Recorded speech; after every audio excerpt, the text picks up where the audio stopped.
চট্টগ্রাম বিশ্ববিদ্যালয়ে চারুকলা ইনস্টিটিউটের সবচেয়ে ইন্টারেস্টিং একটা সাবজেক্ট হলো ছাপচিত্র এবং আমি অনেক বেশি লাকি ফিল করি যে আমি এই সাবজেক্ট নিয়ে পড়তে পারছি। তবে ছাপচিত্রের কাজ শুধুমাত্র ছাপচিত্র ডিপার্টমেন্টে পড়লেই হয়তো শেখা যায়, কারণ এখানে স্যারেরা আমাদেরকে একদম হাতে কলমে কাজটা বুঝিয়ে দেয়। আজকে আমরা যে কাজটা করছি সেটার নাম হলো এচিং।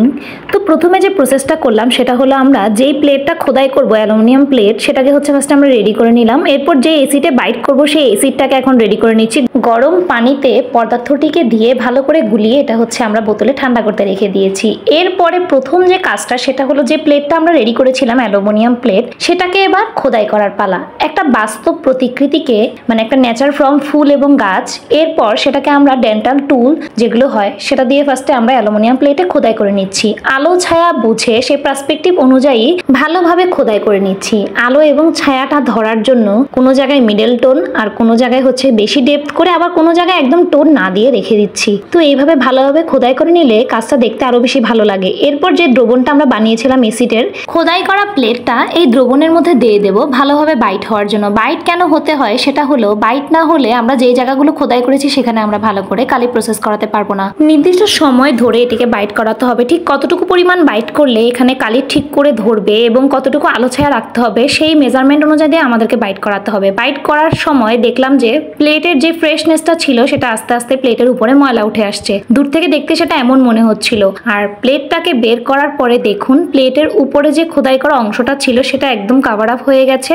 আর বাইট হওয়ার পরে উপরে প্লেটের ভিতর থেকে যে বাইট অংশগুলো সেগুলো উপরের দিকে উঠে চলে এসেছে, একদম ময়লা জমে গেছে। এটাকে এখন আমাদেরকে ভালোভাবে পরিষ্কার করে নিতে হবে, যেন প্রথমে প্লেটটার কালার ঠিক যেরকম ছিল সেরকম একদম ফ্রেশ হয়ে যায় দেখতে। যতক্ষণ পর্যন্ত আমাদেরকে এটিকে ভালো করে ঘষে ঘষে ধুতে হবে, যেন একদম প্রথমের মতন যে অ্যালুমিনিয়াম কালারটা হয় সেটা আসা পর্যন্ত।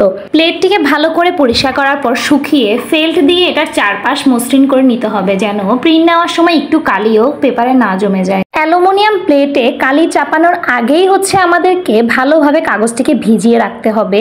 এরপর ভালোভাবে কালিটিকে মিশিয়ে সেটিকে অ্যালুমিনিয়াম প্লেটে হাত দিয়ে চেপে চেপে ভালোভাবে লাগাতে হবে, যেন প্রতিটি অংশে কালি পৌঁছাতে পারে। এরপর এটিকে পরিষ্কার করার পালা। পরিষ্কার করার জন্য পেপারের টুকরো দিয়ে আলতোভাবে প্লেটটিকে হালকা হালকা করে মুছতে হবে, যেন ভিতরের কালি বের হয়ে না চলে আসে। আর এই হলো সেই মেশিন, যেই মেশিনে প্লেট রেখে আমরা পেপারে এই প্লেট থেকে ছাপ নেব।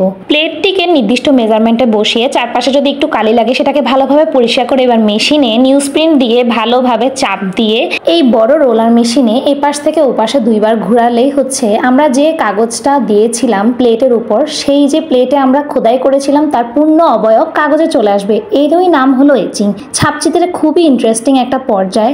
এত সুন্দর দারুণ একটা পর্যায়ে কাজ করার সৌভাগ্য কেবলমাত্র ছাপচিত্র স্টুডেন্টদেরই হয়।